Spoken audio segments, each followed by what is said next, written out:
Hi, my name is Rajiv, and today I'm going to show you how to change the service account when you have already configured always on availability groups.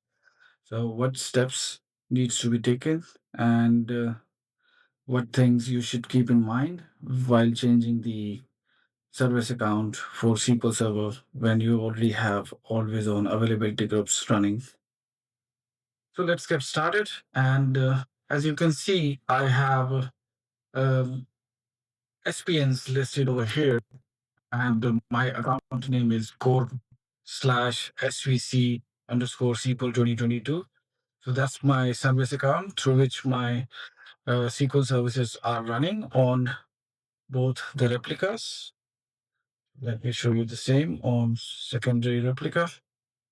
So this is my secondary replica, and you can see SVC SQL 2022 is the service account. So I want to change the service account of my secondary replica to a different account, and the account is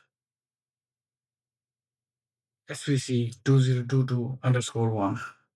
Let's go back to the primary replica and make sure we have the new account added on primary replica and on secondary replica as well. And the permissions I have given over here is just the normal permissions. So no sysadmin or no server role at the moment on both replicas.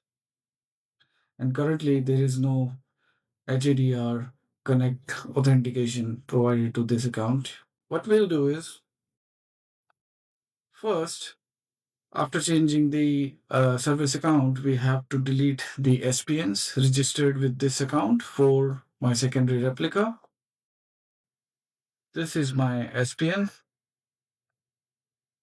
So I will delete the SPNs for secondary replica, which is Win2025 SQL 2022-2 with this account. And then I will add the SPNs, same SPNs, but with the new account. Okay, so let's go to our secondary replica.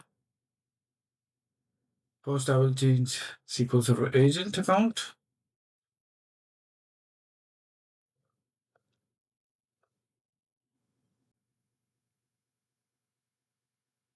Yes, restart the SQL Agent service. Okay, so SQL Agent service is using new account. Let's do the same on main SQL database engine service.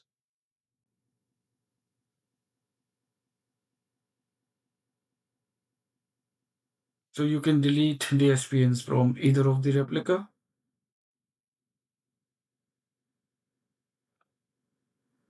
Okay, start SQL agent. Now I'm back to primary replica. You can also follow this step from secondary replica. So let's delete the SPN.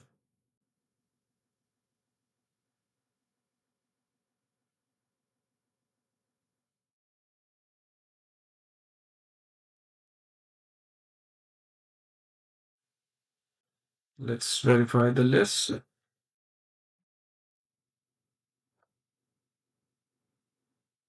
currently I have SPNs registered for only primary replica. Now I will set SPN with new service account.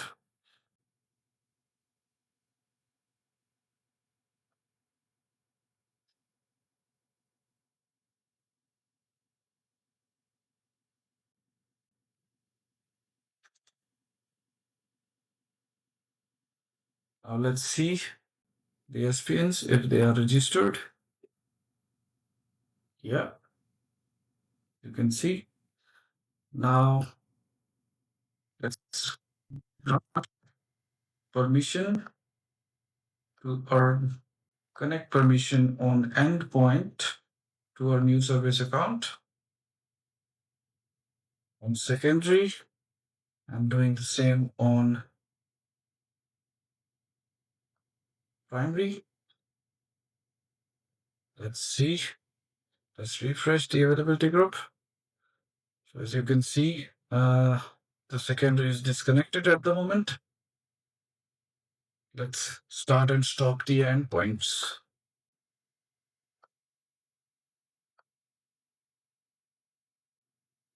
And after restarting the endpoints, you can see the secondary replica is connected again